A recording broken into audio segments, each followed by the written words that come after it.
প্রিয় বন্ধুরা, আশা করব তোমরা সবাই ভালো আছো এবং সুস্থ আছো। মাধ্যমিক এবং উচ্চ মাধ্যমিক 2021-এর পরীক্ষার্থীদের মনের মধ্যে নানান রকম প্রশ্ন, যে কতটি পরীক্ষা হবে, ঠিক কোন সময় পরীক্ষা হবে, তার সাথে কোয়েশ্চেন প্যাটার্ন কি, সেটা সব থেকে বড় প্রশ্ন। এক এক করে সমস্ত প্রশ্ন নিয়ে আলোচনা করছি।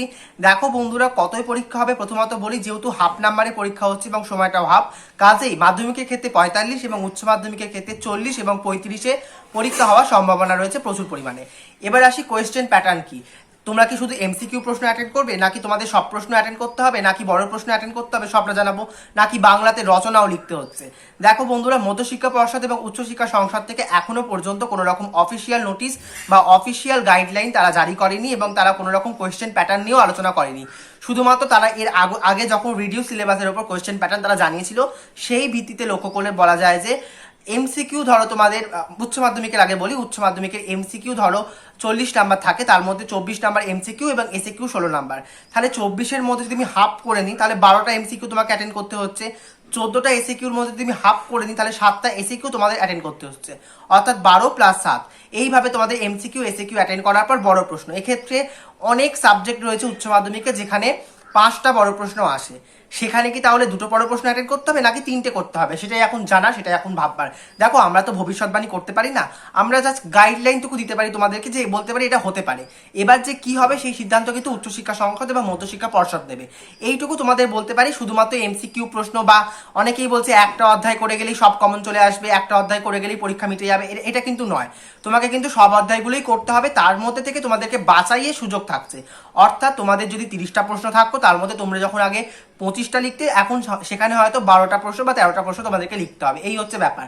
কিন্তু সমস্ত জায়গা থেকেই প্রশ্ন আসবে, প্রশ্নপত্রের কিন্তু কোনো রকম পরিবর্তন হচ্ছে না, যেহেতু প্রশ্নপত্র ছাপানো হয়ে গেছে। কাজেই প্রশ্নপত্র যে বদলাচ্ছে এটা কিন্তু তোমরা ভেবো না, প্রশ্ন একই রয়েছে, সেখান থেকে তোমাদের বিকল্প বেড়ে যাচ্ছে।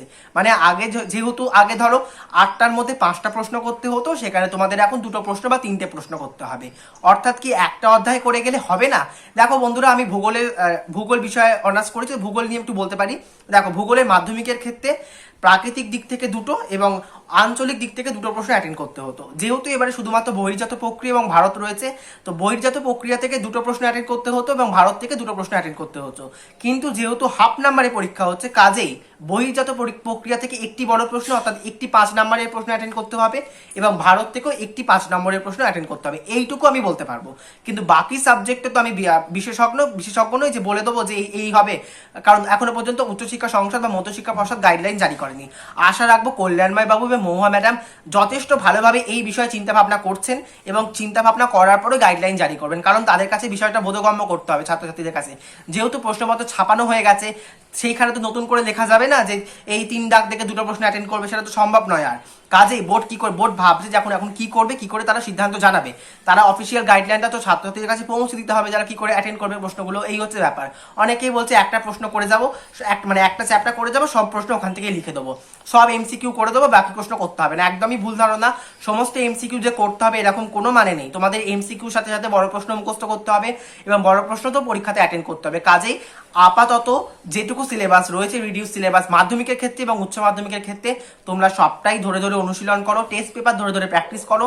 যখন মধ্যশিক্ষা পর্ষদ এবং উচ্চশিক্ষা সংসদ গাইডলাইন দিয়ে দেবে যে তোমাদের এই অধ্যায় থেকে এতগুলো প্রশ্ন অ্যাটেন্ড করতে হবে, এই দাগ থেকে এতগুলো প্রশ্ন অ্যাটেন্ড করতে হবে, তখন তোমাদের মানে মডেল প্রশ্ন যেমন হবে সেই রকম কিছু প্রশ্ন প্রতিটি সাবজেক্ট ওয়াইজ আমি চেষ্টা করব তোমাদের সামনে তুলে ধরার যতটা সম্ভব।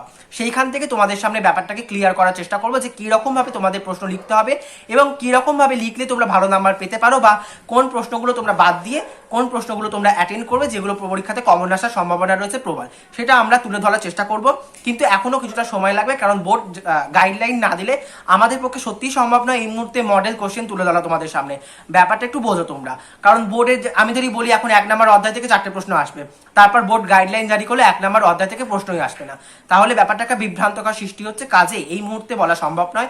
বোর্ড যখন গাইডলাইন দেবে তখন অবশ্যই আমি মডেল কোশ্চেন তোমাদের সামনে প্রতিটি বিষয়, মাধ্যমিকের 7টা বিষয়, উচ্চ মাধ্যমিকের 15টা বিষয়। উচ্চ মাধ্যমিকের 15টা বিষয় নিয়ে সবাইকার মধ্যে দ্বন্দ্ব রয়েছে, বাংলা ইংরেজি পরীক্ষা হবে কিনা। আপাতত তোমরা জেনে রাখো আর্টস কমার্স সায়েন্স থেকে যে পরীক্ষাগুলো হচ্ছে, আর্টস থেকে হচ্ছে political science, economics, history, geography, এই 4টে সাবজেক্ট।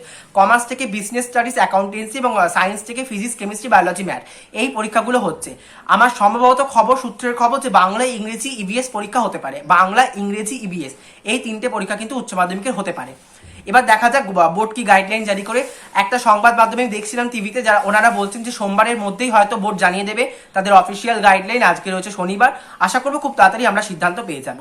কোনো আপডেট পেলেই তোমাদের অবশ্যই জানাবো। ভিডিও ভালো লাগলে অবশ্যই লাইক করো। ধন্যবাদ।